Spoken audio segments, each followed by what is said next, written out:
ख्यालों में मत बहो। अभी लास्ट में तुम्हारी जो धोऊंगा मैं, उससे तुम्हें पता लगेगा कि बाल जमते हैं अब नहीं जमते। आपको एक स्लिप दी थी कि मुझे दूसरे नंबर पे बुलवा देना, काशीपुर बारात में जाना था, लेकिन शायद आपने वो उल्टा पढ़ दिया, आपने नीचे से 2 नंबर लगा। कौन कह रहे हो मन बना स्टेडियम बनाया हमने? भाई जी जरा इतिहास पढ़ लो कि वो स्टेडियम किसने बनाया और कैसे बनाया। आपने तो लटकाया उसको। दिल्ली में 70 सीटों की विधानसभा में आपने खाता नहीं खोल सका, और आज वो काम करके आपने उत्तराखंड के 27 के विधानसभाओं का भी रास्ता प्रशस्त कर दिया। क्या आप यहाँ भी वैसे ही करेंगे अपने लिए? वहां हम नहीं होते तो आप नहीं होते, हम नहीं होते तो आप नहीं होते। हाँ, आप नहीं होते, हम तो होते ही। मैं कहना चाहता हूं, बेशक जो कभी करती थी अभिमान अपने सवालों में, जो बेशक करती थी अभिमान अपने सवालों में, वो कांग्रेस आजकल बिखरे हैं ख्यालों में। न जुनून न कोई ईमान बाकी है, बस सत्ता की चाहत के जंजालों में है। शब्दों में कहना चाहता हूं, ऊंचा उड़ने की हमने ठान ली है, विरोधियों की हैसियत हमने जान ली है। अध्यक्ष जी, संसदीय कार्य मंत्री जी जरा सुने। अब बाहर आओ, चाय पीते हैं। ऊंचा उड़ने की हमने ठान ली है, विरोधियों की हैसियत हमने जान ली है। काटने वाले क्या काटेंगे हमारे पल, हमने तो हौसलों की उड़ान भरने की ठान ली। छूकर हमको कहीं खाक न हो जाना, छूकर हमको कहीं खाक न हो जाना, जिंदगी का हादसा दर्दनाक मत हो जाना। विरोधियों जरा सोच समझ के टकराना, धामी के हौसलों के बारूद में कहीं बारूद की खुराक मत हो जाना। उत्तराखंड के पूर्व कैबिनेट मंत्री और वर्तमान में कालाढूंगी विधायक बंशीधर भगत ने विधानसभा के बजट सत्र के दौरान सरकार की योजनाओं का बखान करते हुए कांग्रेस पर जमकर कटाक्ष किया। अक्सर हर बार सदन में बंशीधर भगत का अंदाज देखने लायक होता है। भगत खामोश विपक्ष को भी कई बार हंसा कर लोटपोट कर देते हैं। विपक्ष भी विधायक बंशीधर भगत पर खूब चटकारे मारता है, पर विधायक अपने सियासी अनुभव से कांग्रेस के विधायकों को खामोश कर देते हैं। अब आप भी सुनिए विधायक भगत की पूरी स्पीच। धामी जी, सीनियर मत कहो। मैं आज से 50 साल पहले भी 25 का था और आज भी 25 का हूँ। जिस मामले में कंपटीशन करना चाहो उसमें कंपटीशन करूंगा। अब जाओ तुम अब इस रिसर्च के लिए नासा जाओ तुम। अब जाओ जहाँ जाते हो जाओ।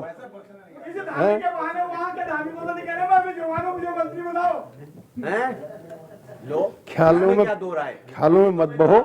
अभी लास्ट में तुम्हारी जो धोऊंगा मैं, उससे तुम्हें पता लगेगा कि बाल जमते हैं अब नहीं जमते। भगत जी माननीय अध्यक्ष जी, धन्यवाद करता हूँ कि आप महामहिम राज्यपाल के अभिभाषण पर मुझे बोलने का अवसर दिया है। 1 मिनट का नहीं बेटा, 1 मिनट का। अगर मुझे उम्मीद है आप तारीफ करोगे। पर्वतीय क्षेत्र में आपको स्वरोजगार पहुंचाना है तो होम स्टे में 50% की सब्सिडी देनी पड़ेगी।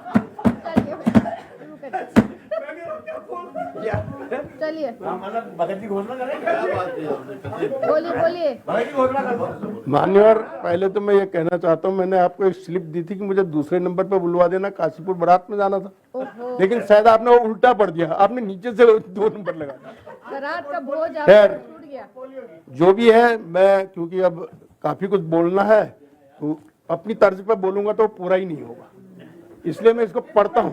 पढ़ेंगे तो मैं महामहिम राज्यपाल ने जो बजट सत्र में अपना अभिभाषण दिया है, उसमें मैं कहना चाहता हूं कि उनकी जो सरकार की उपलब्धियों का और भविष्य की योजनाओं का जो विस्तृत वर्णन किया है, वो केवल एक औपचारिकता नहीं है, बल्कि सरकार की नीयत और सरकार की दृष्टि का जीता जागता खाका है। अब आपको भी बधाई देना चाहता हूं कि आप अपने रोल में बहुत अच्छा रोल कर रहे हैं, क्योंकि वहां आप क्या करेंगे, यही उम्मीद है हमें कि ऐसा ही करेंगे जैसा आप कर रहे हैं, लेकिन जो किया महापाप तुमने परसों, उसका वर्णन मैं बाद में करूंगा। मैं महामहिम राज्यपाल ने जो बात कही है, मान्यवर, समान नागरिक संहिता यूसीसी की लागू करने की बात कही है। अब ये प्रदेश की उन्नति देखना ही नहीं चाहते। माननीय मुख्यमंत्री के नेतृत्व में यूसीसी में हम पूरे देश में प्रथम आए, इसके लिए आपको ताली बजानी चाहिए थी। आप उस पर भी टीका टिप्पणी करने लग गए। अब उसमें क्या होगा, यूसीसी का जो ऐतिहासिक निर्णय लिया है, न्याय सुनिश्चित करने की दिशा में मील का पत्थर साबित होगा। यह कानून महिलाओं और कमजोर वर्ग के अधिकारों की रक्षा करेगा, सभी नागरिकों को समान अवसर प्रदान करेगा। इस संहिता के माध्यम से जाति, धर्म, क्षेत्र, लिंग के आधार पर भेदभाव वाले सभी व्यक्तिगत कानूनों की एकरूपता आएगी। विशेषकर महिलाओं की सुरक्षा पर जोर दिया जाएगा। अब इसमें क्या बुराई है? सभी को जोड़ो ना, हम छोड़ कहां रहे। अब कितनी देर बोलूंगा मैं, फिर वो कह देंगे अभी समाप्त करिए, इसलिए लंबा नहीं बोलना, हल्के में ही करना। एक इतना ऐतिहासिक निर्णय प्रदेश में हुआ कि पूरे देश में, हाँ, लेकिन सौरभ भाई सरकार वहां भी आप ही की है। उससे कोई फर्क नहीं पड़ता। कॉन्स्टिट्यूशन हमने नहीं, बाबा भीमराव अम्बेडकर ने बनाया है। नकल विरोधी कानून ला करके इस देश के युवाओं के लिए जो धामी सरकार ने किया, जो भारतीय जनता पार्टी की सरकार ने किया है, कभी सोचा आपने? 70 साल 60 साल राज किया और डबल नहीं ट्रिपल इंजनों की सरकार बनाई? कभी किया आपने ऐसा? कभी सोचा ही नहीं, क्योंकि तुम्हारी सोच ही उतनी ऐसी, तुम्हारी सोच ही नहीं हो सकती, ऐसी सोच ही नहीं हो सकती। अभी जो पाकिस्तान के 2 टुकड़े करें अंकल, खेल के बारे में अभी सभी साथियों ने बात कही है।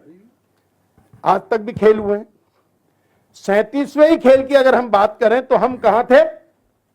पूरे देश में 25वें स्थान पर थे। आज हमने मेजबानी की, है एक हमारे लिए गौरव की बात है। प्रधानमंत्री नरेंद्र मोदी जी के नेतृत्व में और पुष्कर धामी जी के नेतृत्व में 38वें खेलों का, राष्ट्रीय खेलों का हमने आयोजन किया। यह हमारे लिए भारी गौरव की बात है।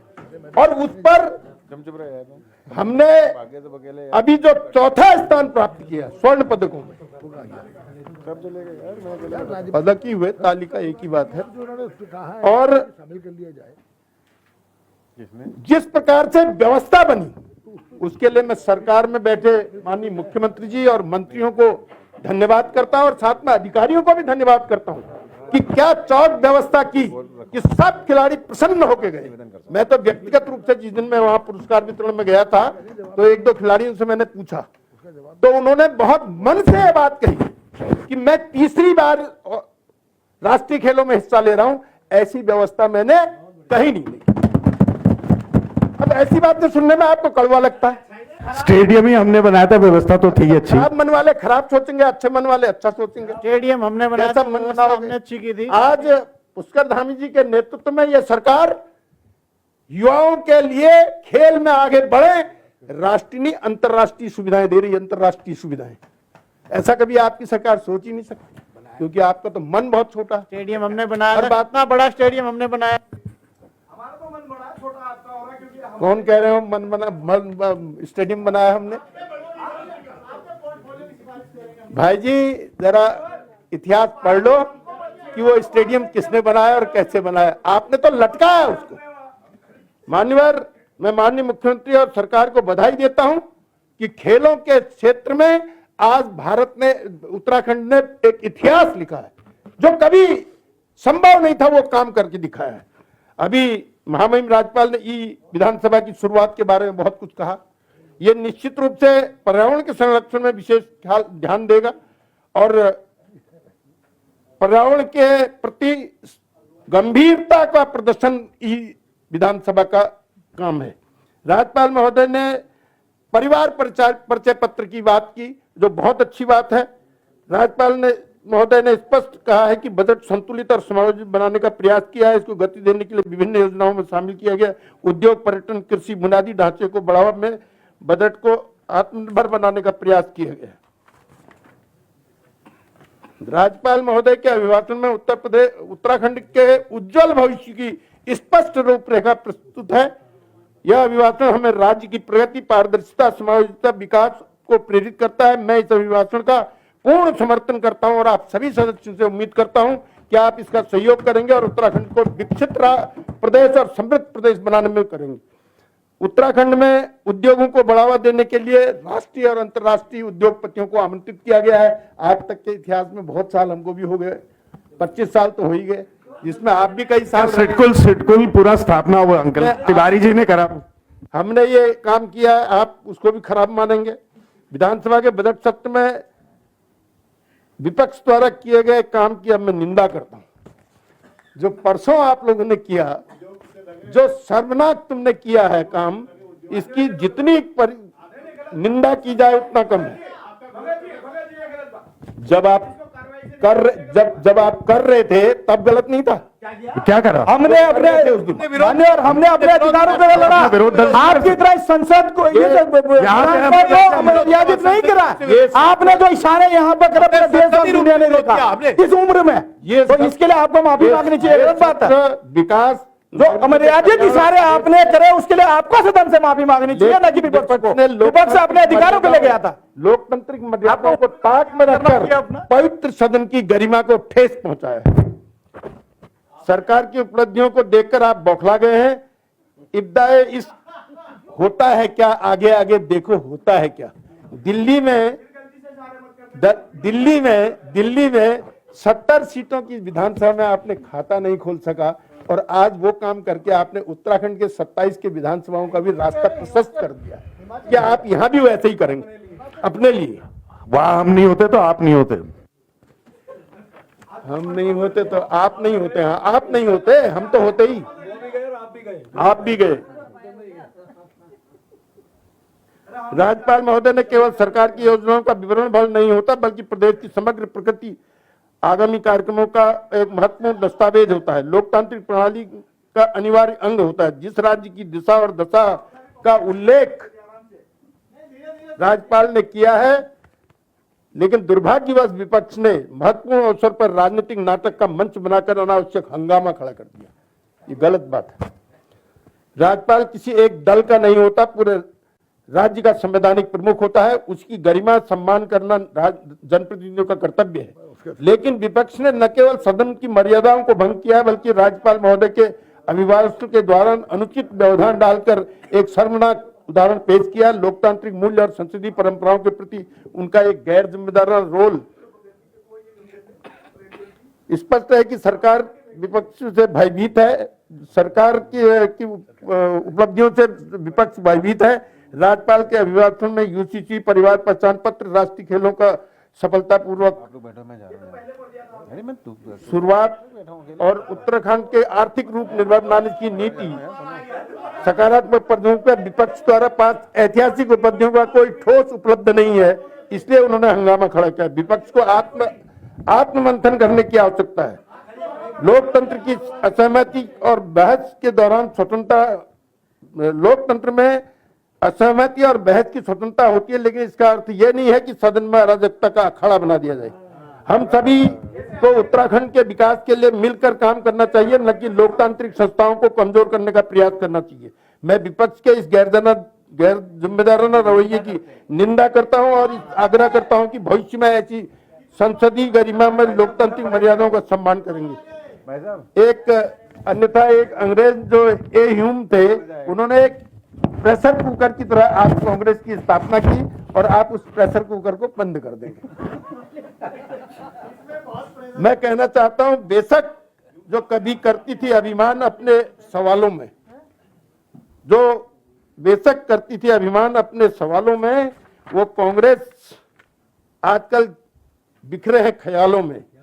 न जुनून न कोई ईमान बाकी है, बस सत्ता की चाहत के जंजालों में है।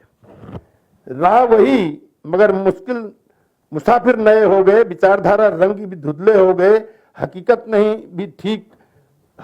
अभी भी ठीक कर लो भैया, वरना इतिहास के पन्नों में दफन हो जाओगे। जो कभी थे राजा वो रंक हो जाएंगे। शिक्षा मंत्री जी और सभी मंत्रियों का मैं धन्यवाद करता हूं, और हल्द्वानी जैसी स्थिति पर हल्द्वानी शहर में जो गौशालाएं खोली हैं उनके लिए भी मैं धन्यवाद करता हूं कि तमाम रिहायशी इलाकों में गौशालाएं खोली हैं आपने रिहायशी इलाकों में, राजपुरा क्षेत्र आप जानते हैं। तो रिहायशी इलाकों में गौशाला खोलनी चाहिए क्या? आप बताइए माननीय। क्या चाहते, जंगल में खोले? नहीं और क्या, वहीं तो खोलनी चाहिए। कैसी बातें कर रहे हैं? रिहायशी इलाके में थोड़ा खोली जाती, भारी घनी आबादी के बीच में गौशाला खोली जाती है, बताइए। और मैं कहना चाहता हूं माननीय अध्यक्ष जी, संक्षेप में यह कहना चाहता हूं कि विपक्ष को सत्ता के कार्य पच नहीं रहे। इनको लगता है अब हम क्या कहेंगे आगे जाके, तो इसलिए बौखलाहट है इनकी और थोड़ा सा मैं इनको शब्दों में कहना चाहता हूँ, ऊंचा उड़ने की हमने ठान ली है, विरोधियों की हैसियत हमने जान ली है। अध्यक्ष जी, संसदीय कार्य मंत्री जी जरा सुने। अब बाहर हो, चाय पीते हैं। ऊंचा उड़ने की हमने ठान ली है, विरोधियों को हैसियत हमने जान ली है। काटने वाले क्या काटेंगे हमारे पल, हमने तो हौसलों की उड़ान भरने की ठान ली। समाप्त हो गया आपका? माननीय सदस्य जी, छूकर हमको कहीं खाक न हो जाना, छूकर हमको कहीं खाक न हो जाना, जिंदगी का हादसा दर्दनाक मत हो जाना। विरोधियों जरा सोच समझ के टकराना, धामी के हौसलों के बारूद में कहीं बारूद की खुराक मत हो जाना। हम तो चाहते हैं आप मंत्री जी हो जाएं। हो गया? धामी के हम सब चाहते हैं आप मंत्री जी हो जाएं। की खुराक ऊर्जा मंत्री। माननीय चाहते हैं आप मैं कहना मंत्री जी हो चाहता जाएं। हूँ कि अपने रवैये को संभाल लें। दिल्ली तुमने देख ली है, हम चाहते हैं आप मंत्री जी हो सीटों का है, कहीं ऐसा न हो वहीं जैसा हाल यहाँ हो जाए। इसलिए सकारात्मक बातों पर जरा सहमति बताओ और अपने हमारी शुभकामनाएं आपके ठीक साथ हैं। करो। हम चाहते हैं आप बहुत मंत्री जी हो बहुत जाएं। धन्यवाद। माननीय आप सदस्य मंत्री जी हो जाएं, हम चाहते